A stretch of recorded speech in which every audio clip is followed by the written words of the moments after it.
don't know if y'all walked through and checked everything out yet or not. You're welcome to, and kind of pick at it, listen as we go. I'm Sam. I kind of help them here at the shop. Don't claim to be anything special. I just love to hunt and been fairly successful at it. Killed a few critters here and there, and I like talking about hunting, and all this is my stuff except this little camp right there on the side is my buddy Felix's camp. He hunts with me up in the mountains a lot, so he just brought his stuff in to kind of help me along with all this. But that's kind of my background. I'm a fireman in Houston, Texas. I retire in about 5 more months, and I like hunting in the mountains so much I bought a house in western Colorado, so I'm fixing to be out of here. But anyway, that's just my background. I love to hunt, love to fish, love archery. I've been doing it since I was a little bitty kid. I got pictures of me that I don't even recall with little bent sticks and kite string on them, and you know, naked out in the yard shooting sticks. And anyway, any kind of questions before we start at all? Outstanding. I actually got a little more prepared. I made a little deal this year. So I already covered my background. This is just a Backcountry 101 is what they're calling it. Just talking about elk mainly, but you can use it with any other animal. I've been doing it a long time. And whenever I go up on the mountain hunts, I generally go for 30 days at a time. I've done like 13 of them, I guess, on 30-day runs. And I've done several where we've done 10 days up in northern Idaho, or we've done a couple of 5-day trips where we're just like off the cuff, you know, let's go do this deal or whatever. So out of all of those, we do it yourself, DIY, you know, over the counter tags. This was the first year I've ever put in for a draw, and we got drawn. So I've always been straight up over the counter. Nothing special, no fancy units, no fancy nothing.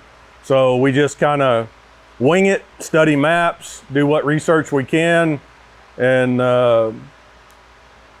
mainly my hunting gear is a recurve or a longbow. Last year was the first elk I ever killed. I killed a bunch of elk, but last year was the first year I ever killed one with a compound. I was tagged out the first hour opening morning. I was done. So it was a cow, but she was huge. She was like bigger than some of the bulls I've ever shot. But I had a bunch of friends coming in to hunt, and I just wanted, and I did this little seminar last year, and there was a lot of pressure I felt on my shoulders. I'm like, well, everybody thinks I'm just some kind of wonderful or whatever. But anyway, out of all the hunts that I just said that we've been on, I think I'm batting at like, I'm over 80% success.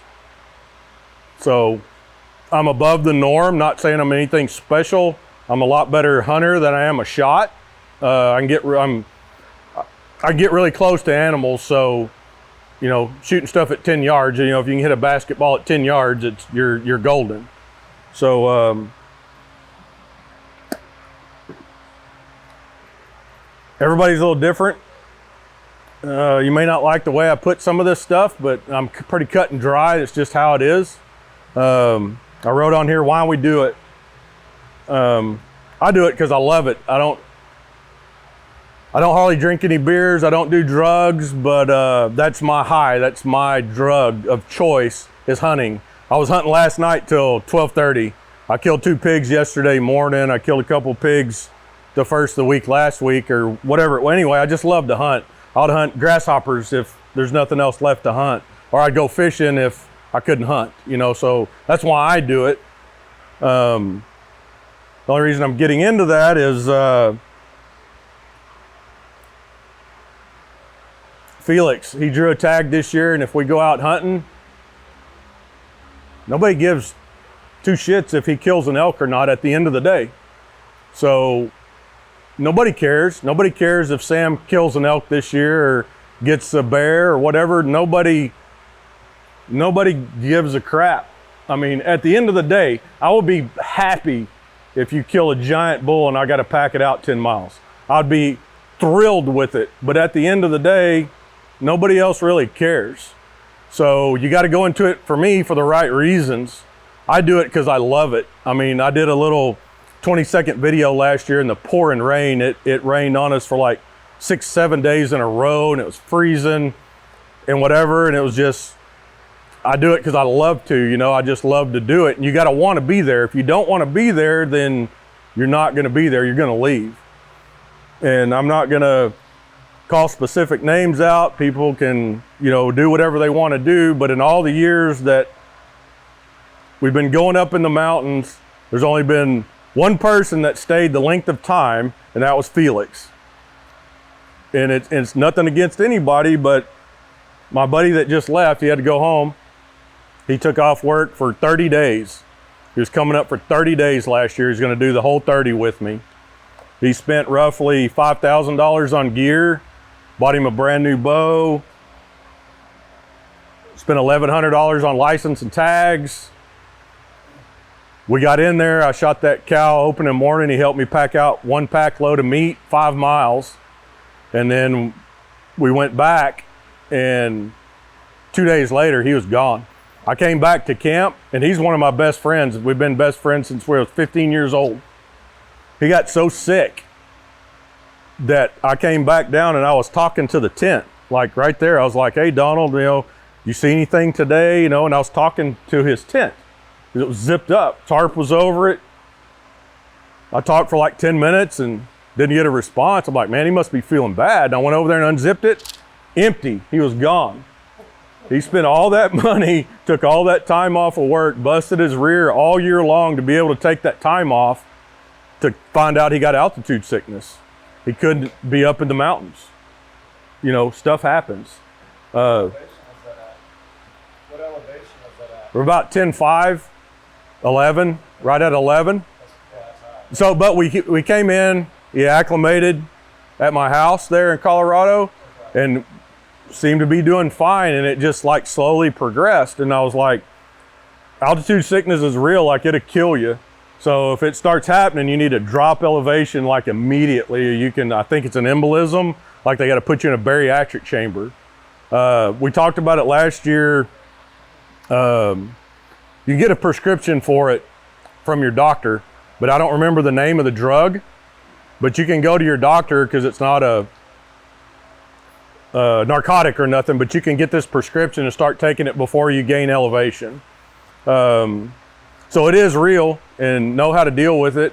And that kind of leads over into like my fireman job. I've dealt with a lot of crazy stuff over the years. I would suggest you all go take a decent first aid class. Learn how to use a tourniquet, because we're messing with really sharp knives and really sharp broadheads, and you know, learn that it's really basic. Like my first aid kit is, it's here somewhere. It's just this big. Just an ace bandage, some super glue, a tourniquet, and a couple little band-aids, and that's really my first aid kit. If I can stop the bleeding, then I can get you out. So that kind of lanes over into, if you're going in the backcountry, get an inReach. Little inReach, we sell them here, can save your life. In Colorado particular, whenever you buy your hunting license, I think it's a 25-cent charge, you get 1 free rescue. If that means if they bring in the helicopters, the sheriff department, the game wardens, they got to fly you out, it's for free. They charge, you know, for that 25-cent charge. It's pretty awesome. And a lot of years we see helicopters coming in getting people. So you just got to be mindful, you know, learn how to stop bleeding. You know, you can stop bleeding, then you're in pretty good shape. You know, that's, you know, if you get altitude sickness, go down. You know, I don't know y'all's backgrounds or whatever. That guy over there is a captain, one of my captains, and he can probably agree with me or not. If you can get the bleeding stopped, we can probably save that person. I mean, that to me is number one. Make sure they're breathing, but if you can get the bleeding stopped, so a little wilderness, any kind of first aid class, if you can go take one, it'd be awesome. I'll get off my soapbox on some of this in a minute, go into the other stuff. But like I said, nobody cares if you do good. Nobody cares if I do good. If I come back, I guarantee you, that this guy right here isn't going to wake up in cold sweats whenever he finds out I did not shoot an elk this year. He's not going to be crying and sobbing in his pillow. So do it for the right reasons. Go because you want to go, not because you're impressing your buddies or you want to get into a magazine or whatever. You know, do it because you love it. Because if you go in with the wrong attitude, it's like whenever we're grinding it out, there's a couple people here that's been with me. I don't stop. Like, I can put 60 pounds on my back, 80 pounds. I've done 128 pounds as my heaviest packing out a bear, but I won't stop. And I'm hurting and I'm dying and my feet hurt, my back hurts, my leg hurts, but I don't gripe or bitch to anybody about it. I'm just thinking to myself, I'm not stopping, I'm gonna go. And that's all it takes. You gotta find that little spot, because you're gonna, if you go up into these mountains, into the true backcountry, you're gonna get in those situations. And if you talk yourself into I'm hurting, or oh, I need to do this, or oh, whatever, then that's what's gonna happen. You're gonna do what you tell yourself. And I just tell myself like how awesome I am, and I don't stop. I'm like, nobody's stopping me, I'm gone. And generally, nobody can keep up with me. I'm getting older, but I've never had a person to this day, and I've had some cut up, young, bad dudes with me, and nobody gets ahead of me, ever. But you gotta have the right attitude. So if you go into it with the wrong one, you know, it is what it is.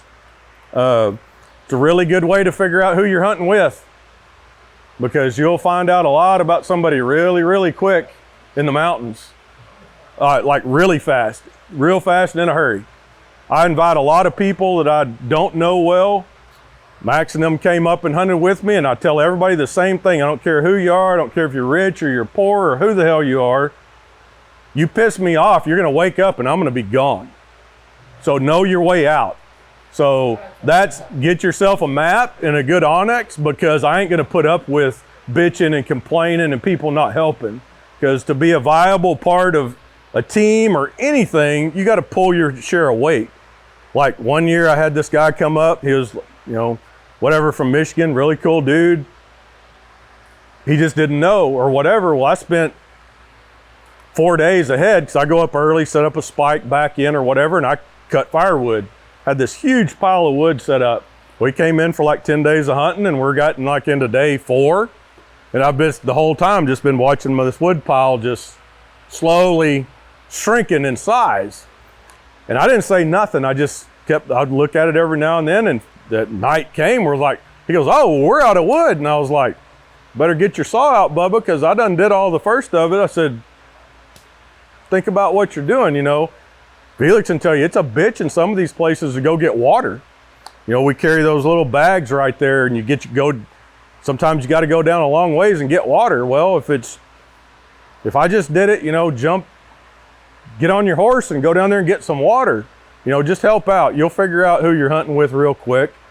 But, and I'm really a nice person, I think. I'm just venting a little just so you kind of get the emphasis of this. I think I'm a nice person.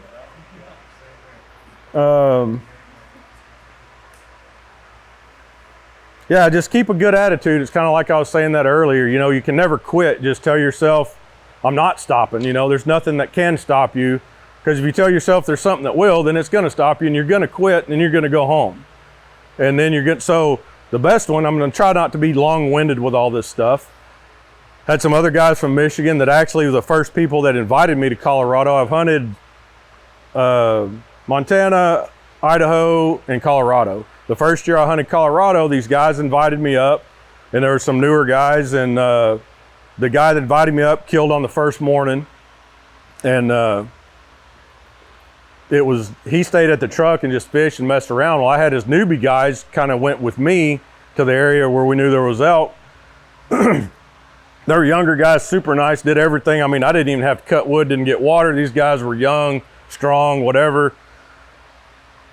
And I see it every time, you know, people come and say, well, you know, if I got home a couple days early, the wife would sure be happy. I'd get the grass cut and the boss would be happy. I'll tell you what, hell with the boss, and not to hell with the wife, but I hear it coming. You don't have to give me excuses. If I was like, hey guys, if y'all want to go, you know, I'm here another 20 days, you know, 21 days I've got left. Y'all can skedaddle. So they're like, yeah, we're going to go. Help them load up their packs. I got a picture of them on my phone still walking out of the valley. So I got my little, good time to show. So I love to fish and I like to eat fish. That's a little, it's called a Tenkara fly rod. It weighs like 5 ounces. That's the rod, flies, line, everything. So that goes in my pack. And so anyway, I was sitting there, I was like, well, I've got 21, 22 days left. Do I want to go fish or go hunt? It was our first camp where you came. Anyway, I was like, I'm gonna go up the mountain. So I grabbed my bow. These guys were like still in range of me seeing them walking out maybe a mile out. I went up, about 20 minutes up, heard some sticks break. I dropped down, had my pack on, had a recurve. And I was like, surely that ain't an elk. And I just cow called. And then immediately cow started calling back and I heard this little puny bugle. And I was like, oh crap. And it was like a racehorses just coming straight to me. It was like 8 or 10 elk. And anyway, the cow, small bull, cows, then another nicer bull. And I was like, and I shot him, knew I hit him good, marked the spot, marked it on my GPS. It's Onyx stuff or whatever. Marked the spot, shot straight back down to camp, threw all my stuff in the tent. I just grabbed my pack and some water. They beat me to the truck by 15 minutes. They still had 3 days left to hunt. They're like, there's no way. I come walking up the hill and my buddy that had shot the elk, he goes, no, you didn't. I was like, yeah, I did. He goes, boys, we ain't leaving tomorrow. So they went back and helped me pack the bull out the next day. So you can't leave. I mean, they had three days of hunting left and I killed this bull not a half a mile up from our camp. So never give up, don't quit. That's like the biggest thing in my eyes. That's the biggest thing where if killing an elk is going to make your hunt successful, then I would suggest don't go.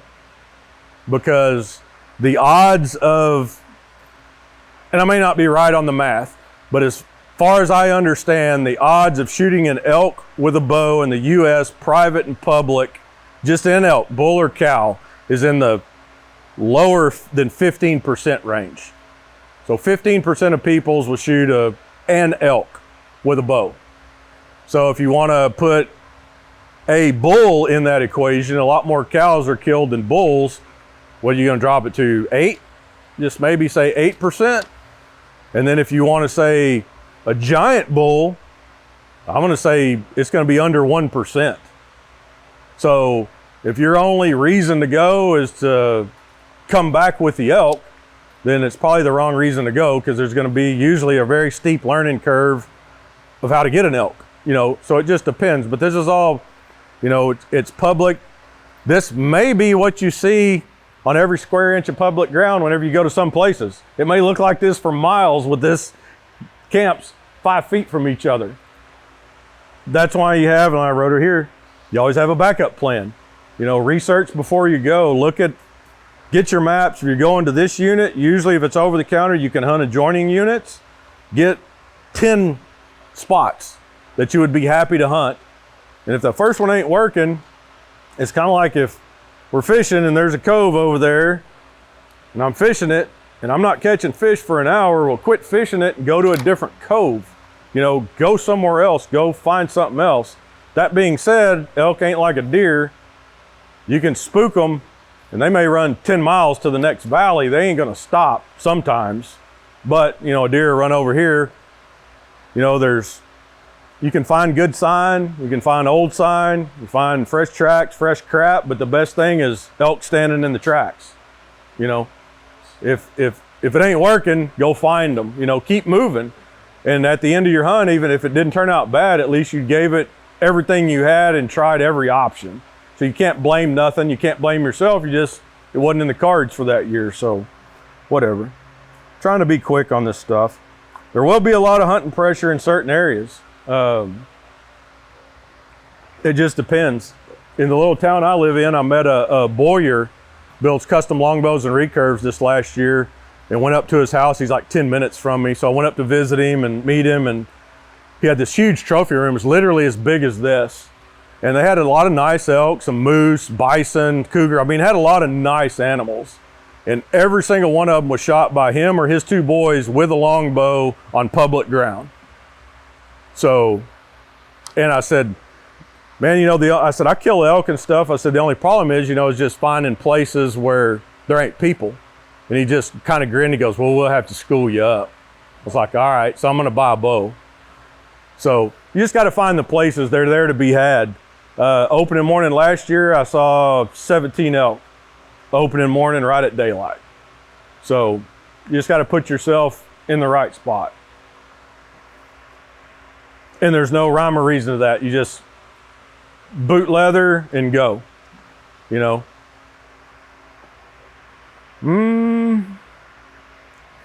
My bows, like I said, last year was the first time I hunted with a compound up in the mountains, and it was cool. I really enjoyed it. I missed a giant bear that was eating my elk carcass.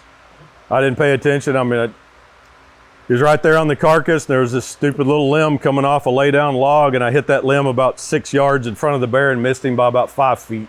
So I should have had an elk and a bear opening week and been done.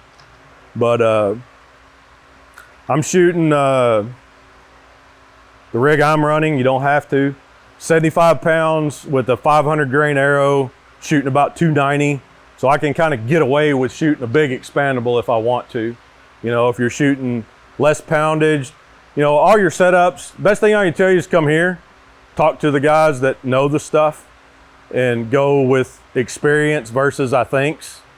I mean, because at the end of the day, the experience of stuff on the ground and blood spilling is what gets the job done. And I don't think nobody here is going to steer you wrong. So that being said, that's a high horsepower rig. I mean, that thing will flat get it done. I'll hunt with that bow this year. Yes, sir. What are some common ranges you see in elk at, especially like with that compound? I mean, you normally, I know there's a lot of variables there, right? But I mean, how often are you seeing a shot that potentially like a 60-yard shot? Or is it mostly? Oh yeah. No, so I'll get right on that. So right. No. This goes with it. Okay. So most of the time I hunt with a recurve or a longbow. This year I'm gonna hunt with a longbow and wood arrows a lot, but I'm gonna hunt with that particular recurve this year. Okay. That's a 47 pounds at my draw length with a 550 grain arrow. And I have no doubt I'll get an exit hole. I don't even know if it'll shoot 160. So you don't have to have 290 foot a second, 500 grain arrow. It's nice if you can, you know, if it'll work, but you know, bump up arrow weight, you know, make the right rig. So so in my do-it-yourself over-the-counter tag hunts, on all the hunts I've done, we did whitetail, mule deer, antelope, bear, and elk. And I've killed every one of those on a do-it-yourself over-the-counter hunt like this. All, you know, spot and stalk or cutoffs or however we're doing it. And my longest shot ever on an elk up until last year was like 32 yards, and that was that bull uphill. Everything else has been sub 20. That being said, the 20% of the time that I did not kill something, if I'd have had that, I'd be 100%. So I shot that cow last year, it was like 46 yards. Every single year, I guarantee you with that bow, done. That in my heart, I know every single year I would fill tags with a compound. And I enjoyed shooting it, and I've been hunting with it all year and really enjoying it. I like the recurves, but I still like the compound too. I catch a lot of flack from it from all the hardcore trad guys, but I mean, I don't have nothing to prove to nobody because, like I was saying, I don't care. You know, it's like, you don't care if I get an elk this year. I don't care if you shoot a recurve or a longbow or a compound or whatever you want to do. You know, at the end of it all, nobody cares. Do it for yourself, you know. But yeah, so yeah, most of my shots are super close. My closest bull was like 4 yards. I mean, he was spitting close, like me to there, like just right on top. We had a bear drool on us once. So, like I said, I'm trying to keep it short, but there's Felix, my buddy right there, that guy in the plaid, whenever I was talking about safety stuff. We were on I don't know, we were like at 11,000 feet. It's like a glacier push. These giant rocks could be this big to the size of a car, where they're just coming down the slide in a mountain. And we're going up this glacier push to pop over in this valley. And he fell down and broke every arrow but one in his quiver and like dislocated his thumb backwards. And, but I had extra arrows. Everybody makes fun of my packs because I usually go pretty heavy, but I carry lots of stuff. But anyway, we got his thumb where it was functioning, where he could still shoot. I don't know if we taped it or whatever we did, but then I had arrows, so he was able to go on. Not picking on Felix, we were in a hunt in northern Idaho, way back in there. And on that particular hunt, while we were hunting, a guy got killed by a grizzly like 50 miles from us. And his name was Stevenson, and my last name is Stevens. So a lot of people thought I got 8, but I didn't. But anyway, we're on a do-it-yourself hunt, but with an outfitter. Like, he was helping us. We were doing all of our own thing, but we wanted to get back to this one area. So he's like, well, I got horses. I'm not a horse guy. Felix like, I've rode them before. We're like, cool. And these are like wild caught Mustangs that they make into mountain horses. It's pretty awesome. I got a bunch of pictures, but I'm trying to go quick. So anyway, we're like, these things are walking on the edge of death. Like I don't know why a horse walks on the edge of a drop off, but they like walk right on the edge. And that's the way they do it. And they're like, if he loses his foot, just give him his head. Don't try to rein it. Got it. So we go down Death Valley, and then at the bottom of it, there's this raging snowmelt river, because we're in there on a spring bear hunt. I mean, this thing you can't hear. I mean, it's horrible, just. So this dude, he goes, okay, what I'm gonna do is I'm gonna tie my horse to my horse, and we're gonna tie Felix's horse to your horse, and we're gonna drop off in this raging river. And he said the current's gonna push them like way over here, and then they're gonna angle, and then they're gonna come out, and they're gonna hit that trail that's 6 inches wide, and we're gonna go up in that. He's like, if they lose their foot, give them their head. And like, okay, we're good. So he bails off into this thing, and now it's louder with the horses. My horse bails off, his horse bails off. We're all three in this thing, and I don't remember how wide it is. It's probably from that tarp to him. I don't know, it's pretty wide. Like raging whitewater rapid stuff. And I thought I heard something. The water's going that way, and I turned that way, and I didn't see anything. When I turned that way, there was an empty horse, and the saddle was underneath, and he was getting washed around the corner. This is freezing cold water. He had a 45-70 in the top of my gun, the top of his backpack, and it was sticking up. And all I remember, and I hadn't known him that long. No, I did. Yeah, I know you did. But anyway, all I saw was water going over his face, and he was doing this, and I could see my gun butt, and I was like, man, that's my favorite gun. But no, I thought he was dead. I honestly thought he was a dead man. Like, it swept him around the corner that fast. And I start screaming at this guy, and he pulls the horses up, and I get my pack off, and I take my big jacket off, and I'm throwing guns down. I'm going in. You know, I'm gonna go get him. And then I was literally going in, and we heard this yell. He's like, I'm okay. He can tell you, but I think he caught a limb, and it like swung him to the bank that was overhanging. But whenever we got to him, I don't have anything red. Well, that's red. His skin was literally that color. Like, he was shivering so bad, and he was going to be hypothermic and like that.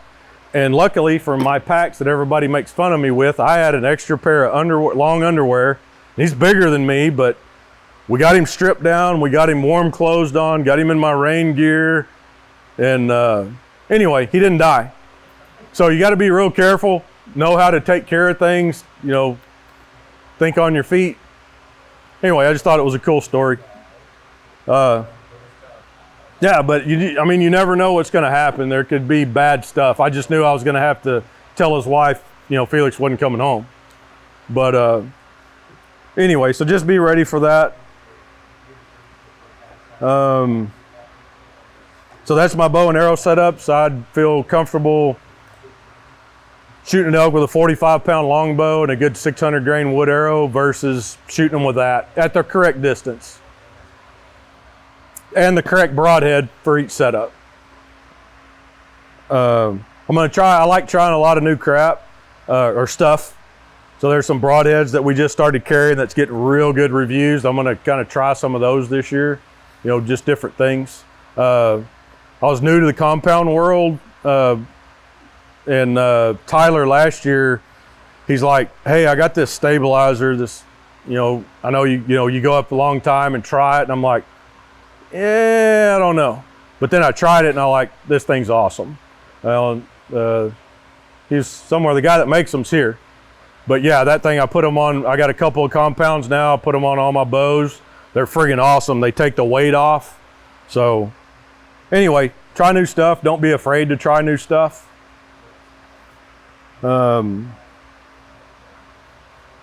Sorry.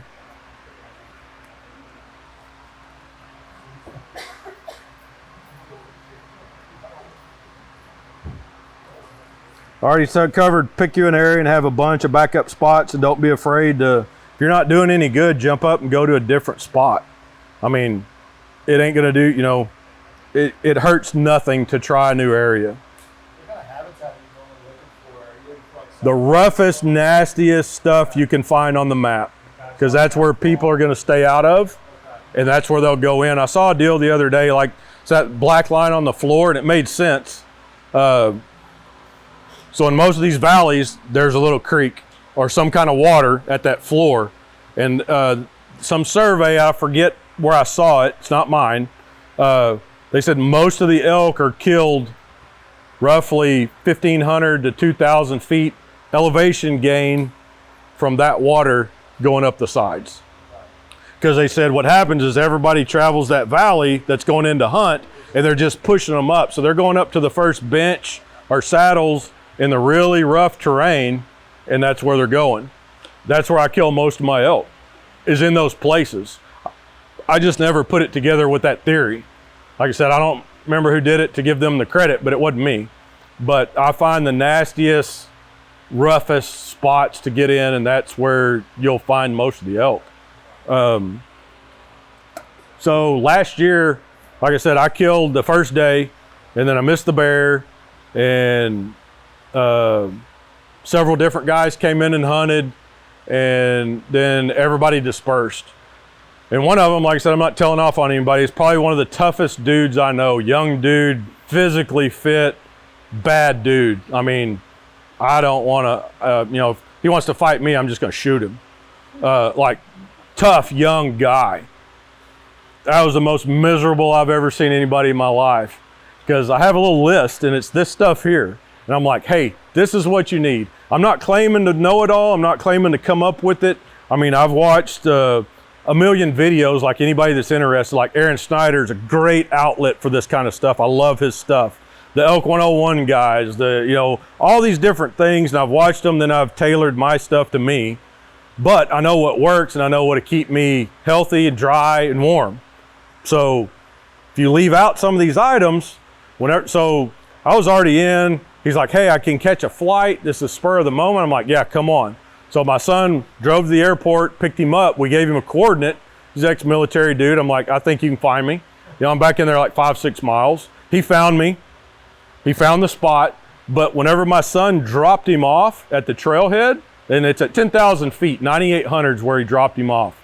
And you roughly gain 1,000. Yeah, no, just under 1,000. Anyway, but it's a 5-6 mile hike. It started raining, and it didn't quit for 6 days.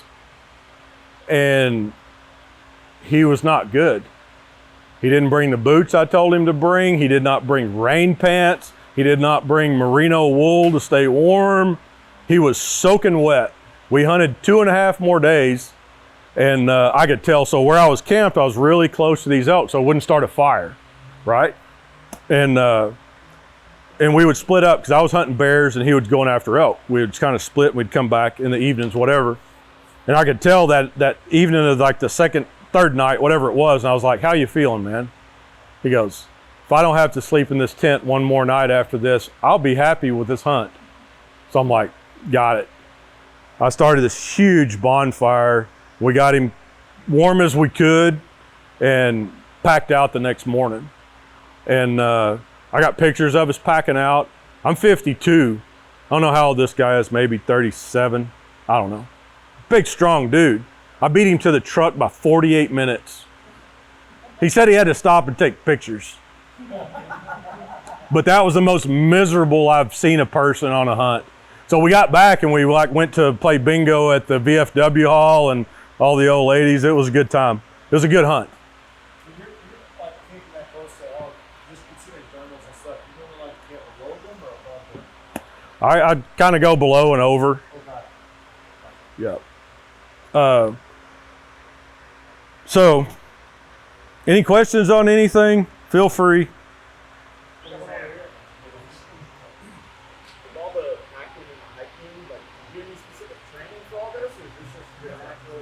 I've been fortunate that ever since the first day I've ever mountain hunted, I've never been affected by it. And I hurt whenever I go, especially the older I get, I just won't stop. Like I'll literally, like if I'm, like I said, that heaviest pack I ever did, I won't go into the story, I shot this bear in this valley and it was the first night they dropped me off. I dropped 1,800 feet down into a water source because it was really dry that year. And I shot a really nice bear with a longbow and wood arrows first night.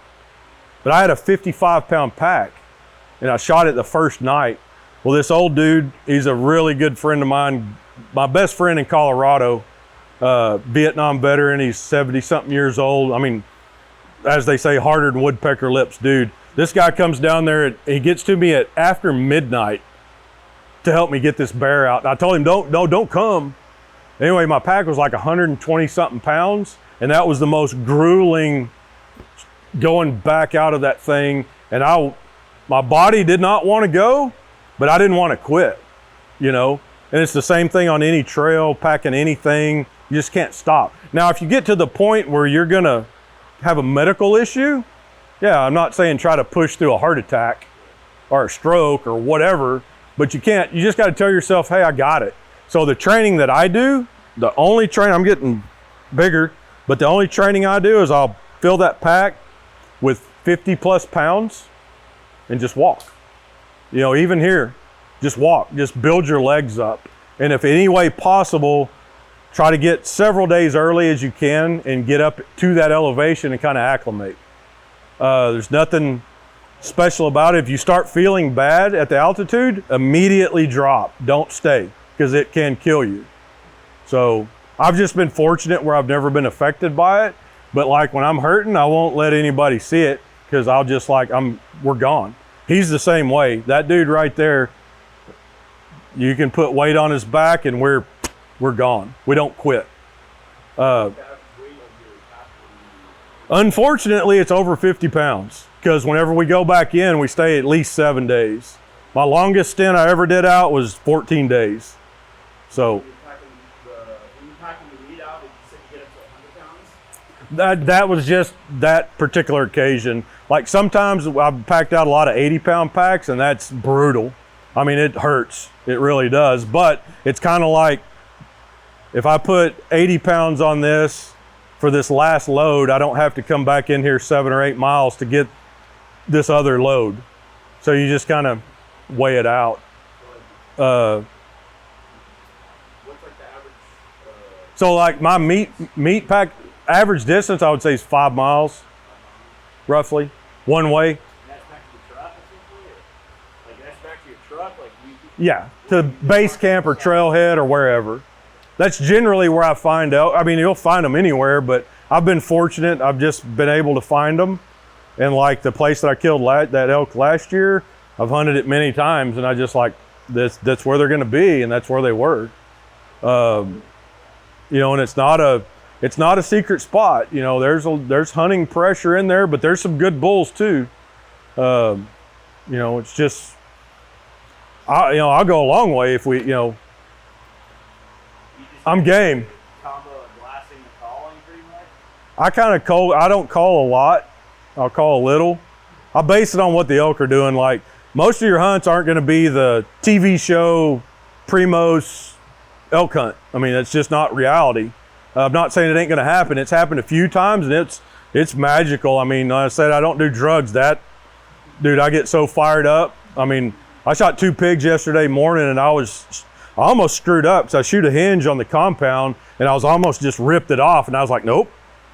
I felt myself. I was like, start it all over. I was like, no, stop. You know, pull, wham.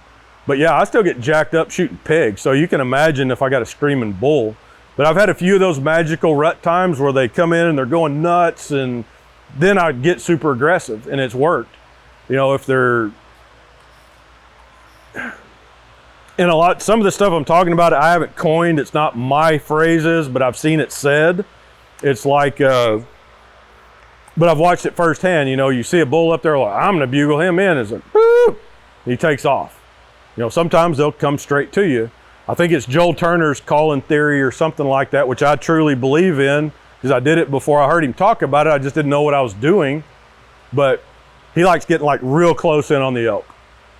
So you can imagine if we're on 2 sides of the 3-lane road, 4-lane road or whatever, and I'm like, hey baby, you're gonna be like, up yours, partner.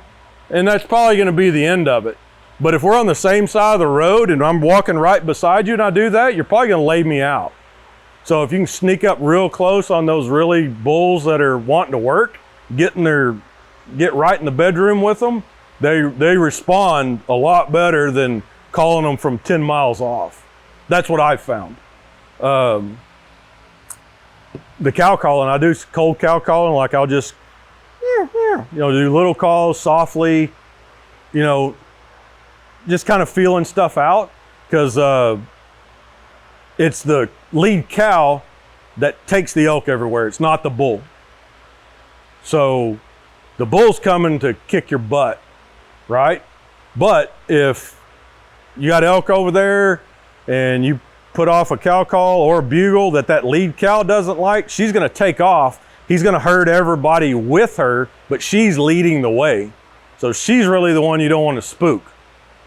So it's not the bull that's saying, everybody come with me. He's always in the back, pushing everybody, corralling them, and she's leading to where she wants to go, which she's going to eat, drink, or sleep. So, I'm not a great caller. I've called in a lot of elk, been on a lot of, successful hunts that weren't mine, and seen a lot of calling, and I don't call a lot, but I just follow what the elk are doing, if that makes sense. I mean, if they're fired up, then I'll fire up with them. If they're being pretty quiet, then you can be pretty quiet with them. Like I shoot a lot of little bulls just because I like shooting elk, and they'll come because they're out roaming alone, and you can hit them with a cow call, just a cold cow call out of the blue, and sometimes you'll get those little satellites or whatever come in, and I'm happy to shoot them.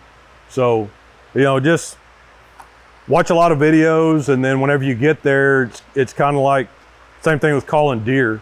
If that buck's acting aggressive and all that, then I'll snort wheeze at him. So if the bull's acting super aggressive, then I'll bugle at him. So it just depends on what's going on. Yeah, so you're really relying on sight to kind of initially locate the herd. Well, yes and no. I think I know where they're going to be in the nastiest, most brutal spots I can find. So I think whenever if I'm calling, I think an elk can hear me. Like even if I didn't see it, I know there's gonna be an elk right there. So that's why I'm calling at that spot. Does that make sense? Yeah. So the roughest country you can find is gonna keep out most of the people. That's where you think they're going to be all Yep. Yep. When you're kind of like a knockout, so you usually bone in or you do bone in meat? I've never left a bone in a piece of meat in my life. And then as far as process, I've put down some liver in the backcountry, but with the elk. All gutless. Oh, okay, you do all gutless? Yep. Gotcha. All gutless, bone it completely out. I'll spread out. You can get contractor trash bags, and you can cut them open and make a big one, or I'll use the seal tarps like that one. If I kill an elk, I'll sacrifice a $100 tarp just to lay it out to keep everything super clean. And that's where paracord comes in super handy if you're by yourself. They're huge animals, but we'll break them down And then set it on logs or whatever you can to start cooling it, and then break down it by each muscle, set it out individually, don't stack it, let it get cool, and then we'll hang it in game bags and then, hang them from the trees after that. And usually we're too far back in to get it out before it would spoil. We take the same trash bags. I carry 3 or 4 of them in my pack. Put it down in the trash bag, in the game bag, and kind of flatten it out where it's kind of pancaked, and then sink that in the creek, and then cover it with rocks. It'll be good for a week and a half. I mean, it's like a refrigerator. So you can take your leisurely 40-pound loads out and go to town and get a Diet Coke and drop off that load of meat and go back for another one. I mean, you literally have that long. And this year there's still snow above my house right now. They sent me a video yesterday. So the rivers and creeks are gonna be massive. So you use just basically like a field knife or whatever you have? I know guys who carry like a hatchet and all that kind of stuff. No, I carry a knife this is the one I just bought. I usually use like a Mora.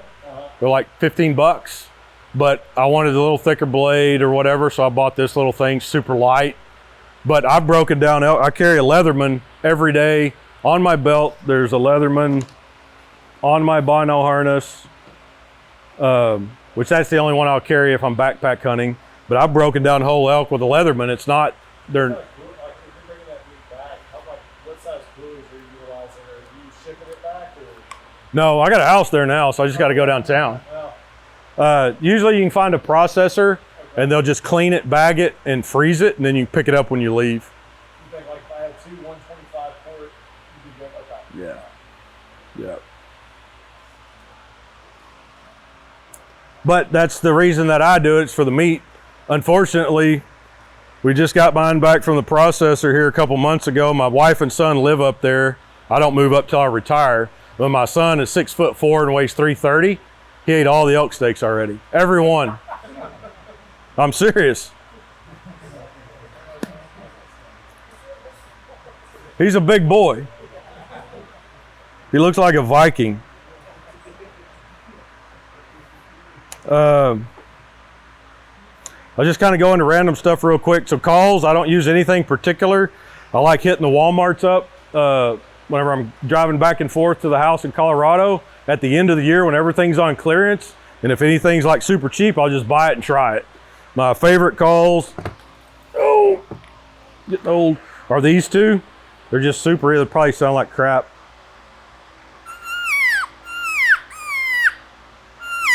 Just a calf call. And this one ain't. Snuff breath.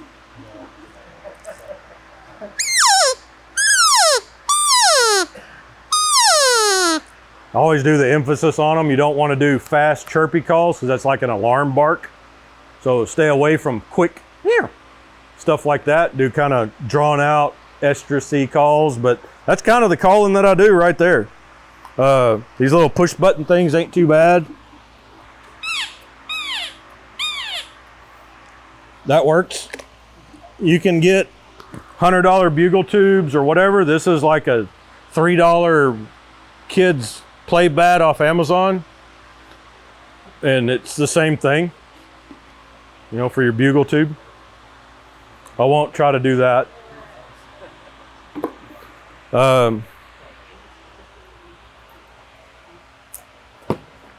Just random stuff. I do like the bino harnesses just because they keep all the crap out, but this is one of my old ones. I just got this one last year. My wife bought it for me.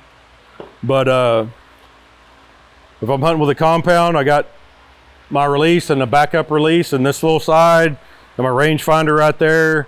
Poofy bottle, if you notice, I put, these things are all over my backpack. That's the one thing that it kills you in the mountains is the wind currents. Early morning, late evening, it's coming downhill. I don't care if you're on that side of the mountain or that side or that side. Early and late, it's gonna be going downhill. Might be going at a slight angle, but it's gonna be going downhill. Pay attention to the wind. You can get away with moving a little bit. You can get away with a whole bunch of noise. You can get away with a little of this, a little of that, but if they smell you, it's done. You're done. It ain't happening. So watch the wind. I carry chapstick in here. It's a big must because it gets super chapped lips. little readers, and then I get the large bino harness. That way I can stuff crap in the bottom. A knife sharpener, it's just like super light. I don't remember the name of it, but it's perfect. And then a little survival pack. There's a lighter in there, a couple of band-aids, there's a way to purify water, a whole bunch of different things. And then I forgot where I saw it, I didn't come up with it, but if you get in a pinch, you never leave your pack. Never, ever, ever, ever, never leave your pack, because you won't find it. I'm dead. It's happened to me once, and it took like 3 hours to find it. But if I got stuck, you could actually use the Ziploc bag to get some water. If this is all I had on me was my bino harness and this little kit, I can purify some water, I can get enough to drink. I got a lighter so I can start a fire where I won't die. But all that goes into the little harness, and it's just a kind of peace of mind deal. I forgot who I saw that said the Ziploc for the water, but it was like, hey, that's a pretty good idea. I carry a bunch of little tape just so whenever, if I shoot something, I'll like super mark the area. I'll put it on my Onyx, I'll put it on a GPS, I'll take I've taken game bags and rolled them down like dead stumps and just, lack of a better term, like a big condom, just roll the thing to where it's just this much white, you know, just something to mark where I shot it. And if there's anything, if you can, I think a lot of animals are lost because of not paying attention. You know, try to keep your head. It's like I was talking about with that shot where I almost just jerked through it. If you can walk yourself through a shot, you know, get a shot process, do whatever you need to do, take Joel Turner stuff, do whatever you need to do. But I think you'll make better shots by talking yourself entirely step by step through the shot, takes your mind off whatever's going on.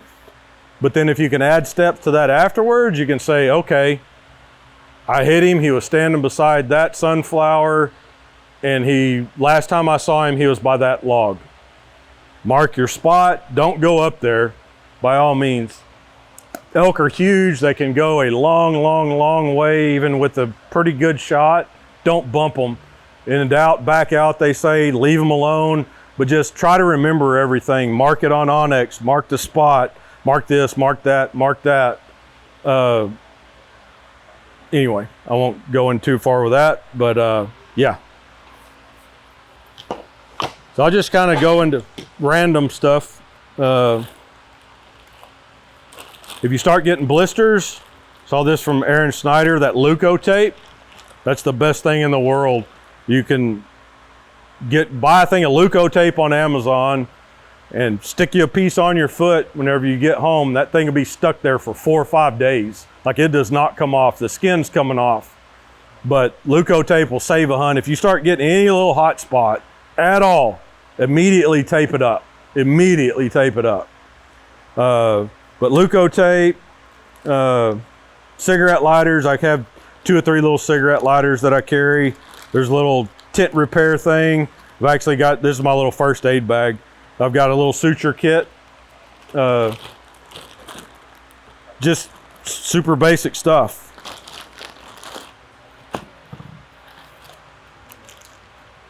That's the Leuco tape.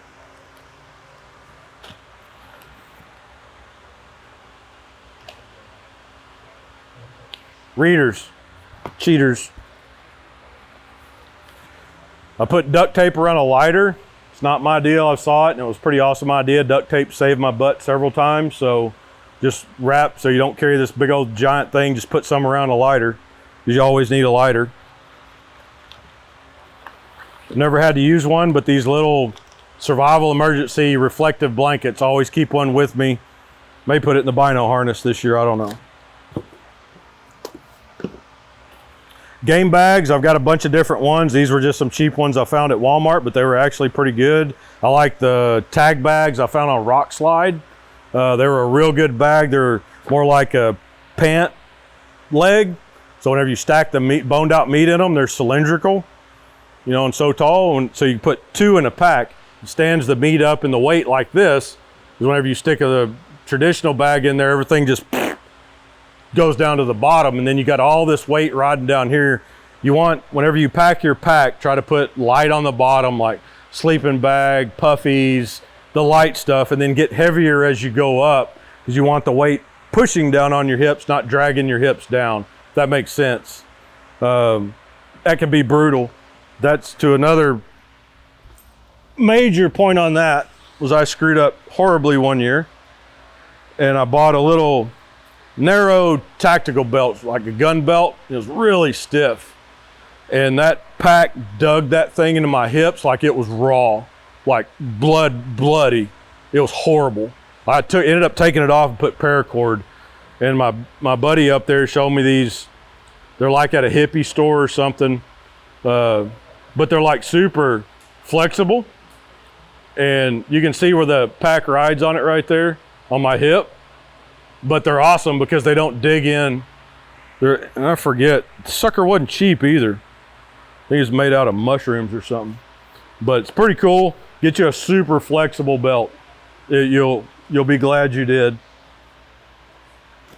Water purification, there's a whole bunch of different ones right there. The one I like and use probably the most is the Sterapin. It can leave you hanging, but it runs off batteries, and it does that amount of water. You stick it in, you stir it up while the light's on. When the light goes off, it's the only thing that'll kill 99.9% of everything in the water. People use them that travel abroad or whatever because it's the only thing that kills everything. It's ultraviolet light, but it's electronic. If it goes out, you better have a backup, some kind of backup. So I found these just a couple weeks ago. It's like a life straw deal, $10. So as long as you have a backup. These things are awesome. It's a platypus thing. This filter hangs up. You got your dirty water.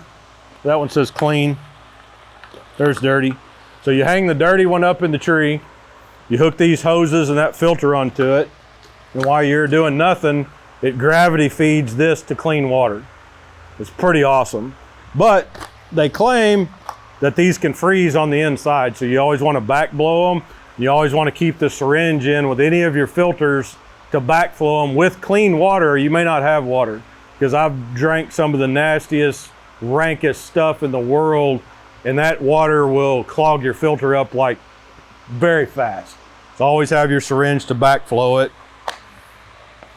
Pumps. I've got all kinds of stuff. The pumps are great, but they can clog. I did all of our water on one 30-day hunt with this particular kettle. I think it was awesome. You just hang it on a stick over the fire, had a fire every night, and it just boils your water. But where we hunt at, we got really nice water. So anyway, the kettles, that thing's awesome. If you're going on a particular hunt, pick your poison with your water.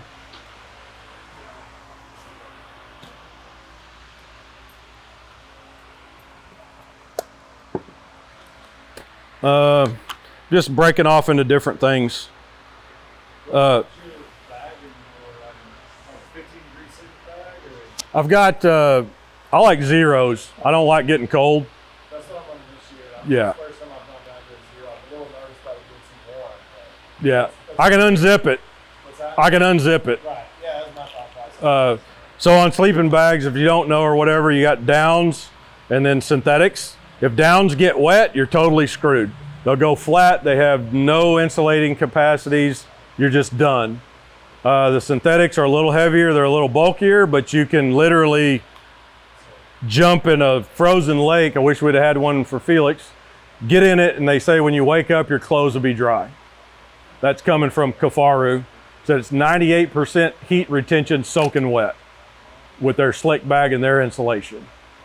So I have a slick bag and I got a down bag. If I know it's gonna be wet at all, I take the slick bag.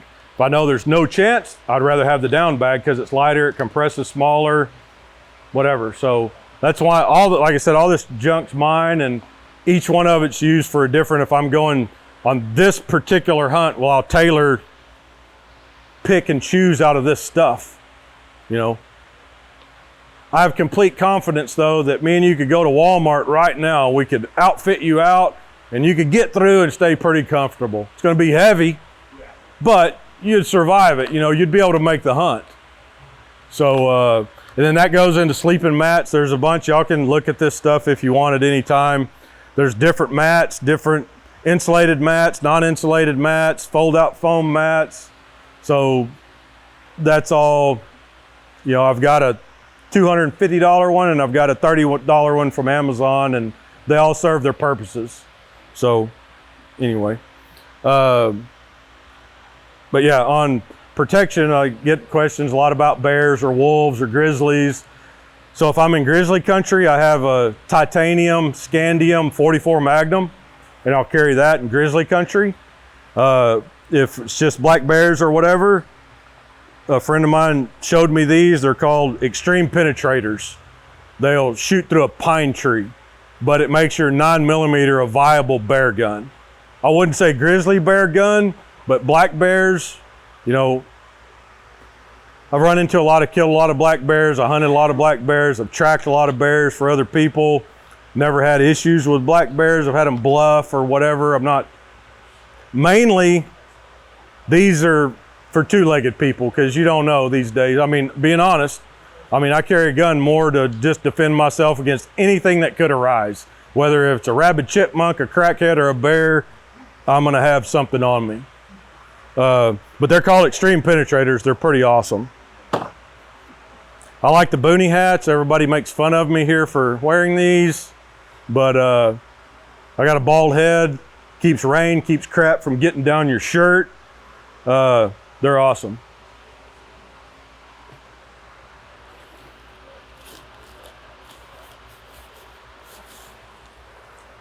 Where I hunt, I've never had really expensive, nice, heavy rain gear because I haven't needed it. This stuff isn't the most durable in the world, but it's the Cabela's Packable. And this stuff has served me on every single hunt I've ever been on. And it packs down to, like, that's a pair of pants. You know, and the jacket's the same size. But if you get wet, then you're probably not going to be having a good time. So I always have rain gear every day.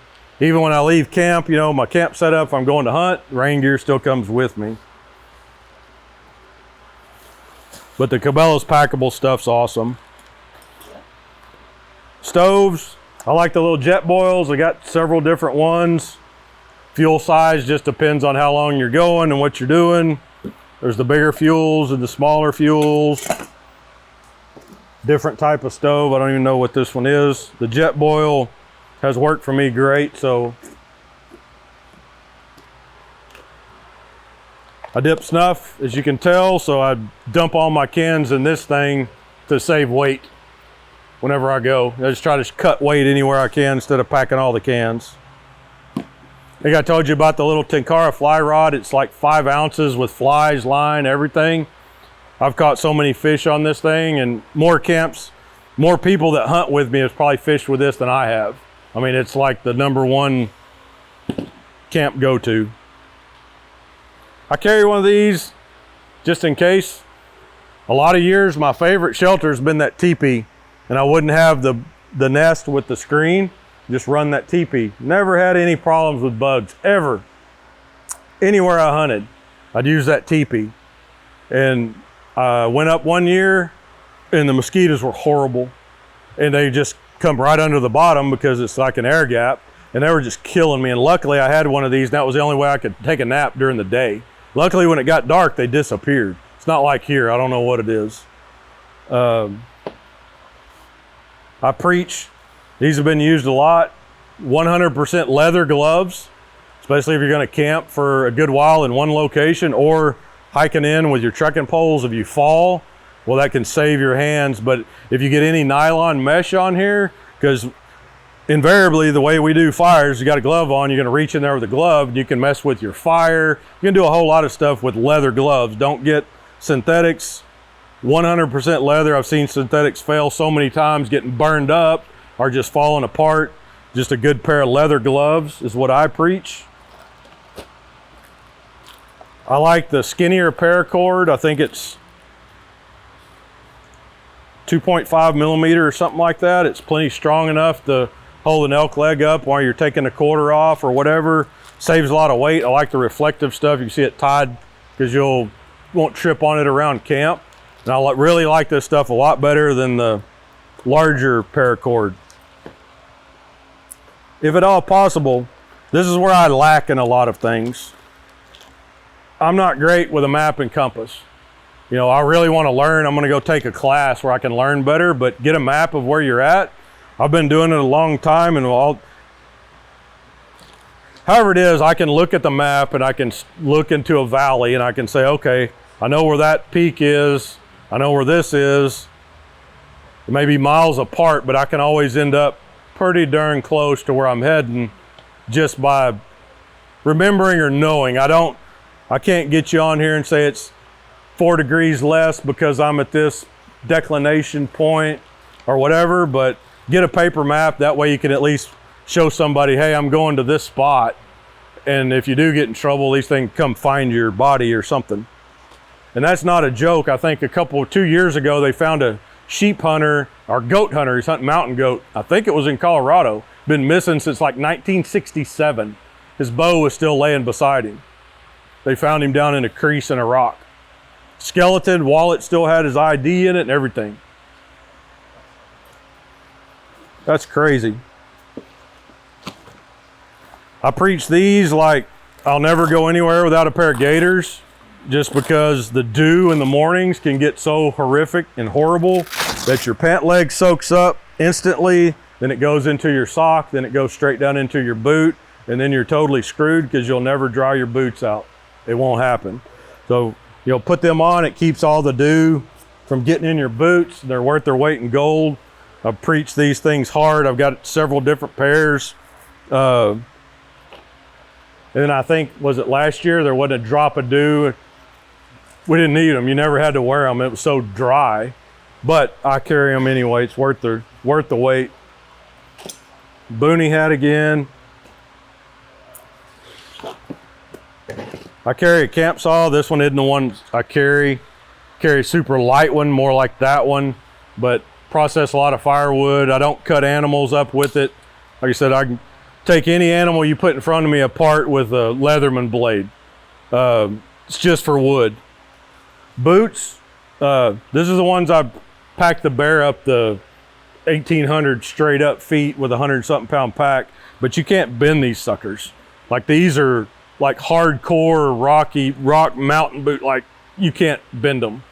And I hate these things, but in that particular situation is exactly what I needed. You know, you're digging a toe in and going clawing for every step.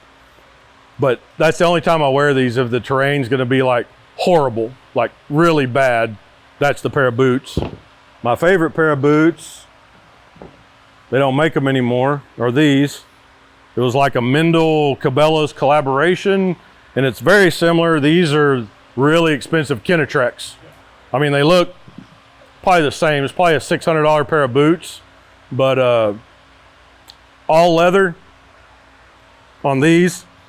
These were a gift, so they have nylon, but the only time I wear these is on a specific, like I was going on a goat hunt, which eventually I will, or sheep hunt, I'd probably wear this boot.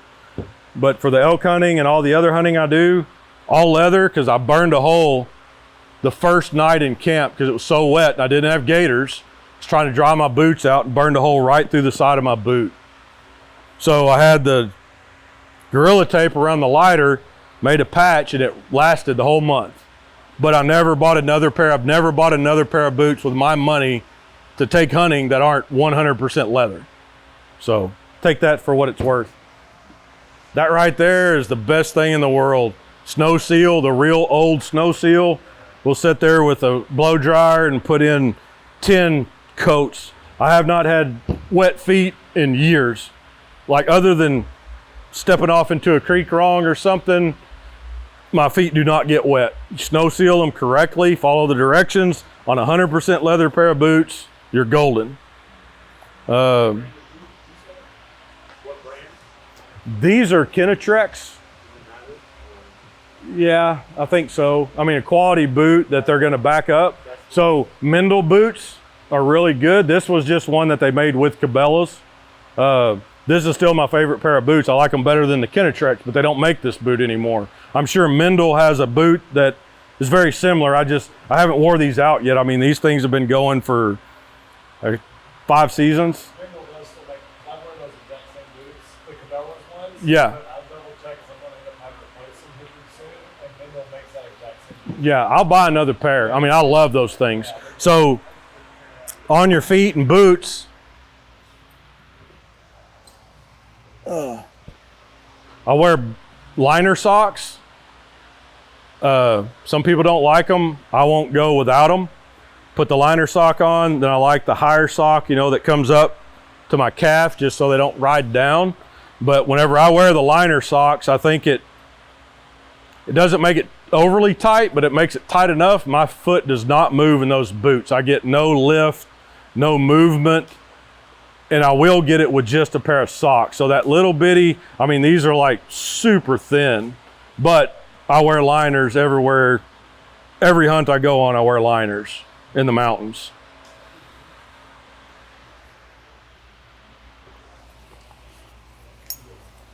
Poofy stuff is worth its weight in gold if it's gonna get cold. This one's like a $50 Amazon one that just had really like 20,000 good reviews. And I've had it for years, and it's been a good jacket. My wife bought me this Kafaru. This is it. This is the ticket, but it's got to be cold. I mean, but if you're cold, then wrap it up. But I like the poofy stuff. I just bought these because I got so cold hunting that bear last year. I was freezing. I could not get warm. I had this poofy and no pant stuff, so I ordered just a pair to try some Amazon poofy pants. But if you, do the research on them, but there's a part of my arsenal that always stays in the truck. So if I ain't got it on my back and going in, and I think I might need it, it's gonna be in my truck. So I can hike back out and grab stuff as I need it. But I do like the poofy stuff. The camp shoes, like the $8 Walmart lightweight Croc knockoff or whatever you wanna call them, that's like heaven at the end of the day. And you take those boots off and slide into a little cheap light camp shoe, or if you have to cross a stream or whatever you got to do, they're worth their weight in gold. And a lot of this stuff at the bottom I have down here, it's either you're going to go super light or go heavy. There's really no in between there. I'm going to go lighter this year. I'm going to be by myself for like the first 9 days. So I'm going to go with a tarp and bivy sack, and I'm going ultra light. I think my pack for I'll go in for like 7 days and then come out. So my 7-day pack, I've got it, excuse me, worked out. It's gonna be around 38, 40 pounds at the very most, and that's light for me. Mine's usually well over 50, but make that decision. So we set all this up so you can kind of, that's a one-man tent. It's pretty small. Whenever you get all your body in there, there's really no room for nothing else. That next tent, those are just off Amazon, and they've been great tents. We put I've got 5 or 6 of the sealed nylon tarps or the Tyvek, put it over the top, been through weeks of rain, had snow. Those tents have been awesome. Not saying a $1,000 tent is probably better, but those are like $100. So, but anyway, you can see how much more room you got in a 2-man versus a 1-man. So then there's all kinds of different little shelters. It just depends on what you want to do, how you want to do it, go from there type deal. All my underwear, long handles, whatnot, 100% merino wool, keep you warm even if they're wet. Synthetics stink. After just a few days, they'll really start stinking. The merino wool doesn't harbor bacteria, so I keep rolling with it, keeps me warm, I don't stink. Go from there. I will jump in the creek with just a little washcloth. I got to stay clean, but it's kind of ice bath stuff. Packs, it's all depending on what you want to do. I've got different packs, Kafaru pack, Kuiu packs, whatever. They're buy a quality pack, you know.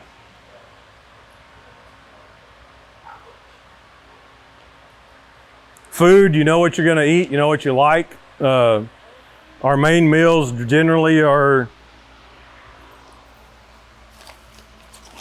one of the dehydrated meals or a tuna fish thing. Then your day bag has all what you like to eat, bars, trail mix, candy, whatever you want to put in there. I also put Advil and Tums. And if you have any certain medications that you got to take, put it in the bag.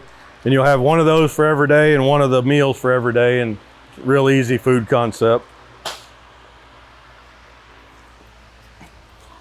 These are probably the best thing ever. They're just cheap Walmart cushions that you'd sleep on. Just cut them up to keep your butt dry. Whenever you go to sit down to call, you can kneel on them, sit on them. We just cut them up, and I'm running low. I've given them all away, and just slide it on the outside of your pack. It's the best thing in the friggin' world. We also got those chairs last year. Were pretty cool. Depends on if you're gonna go light or heavy, but they don't weigh anything. So a little more comfy.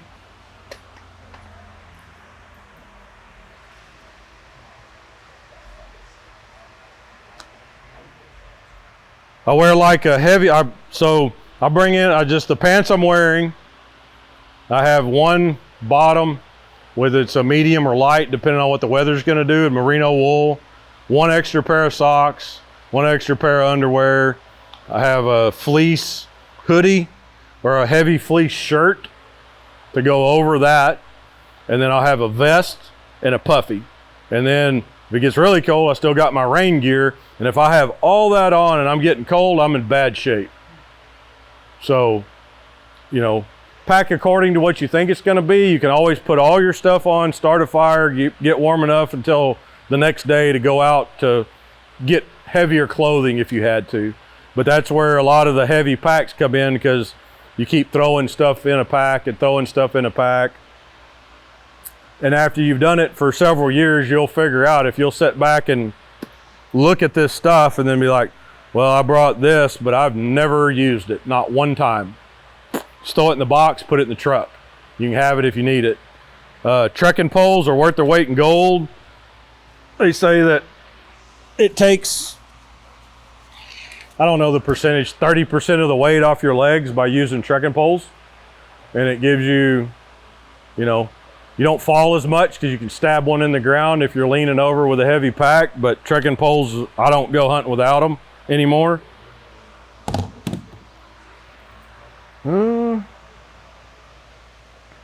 That's about it. I mean, it's really as simple as you want to make it, or as tough as you want to make it. So,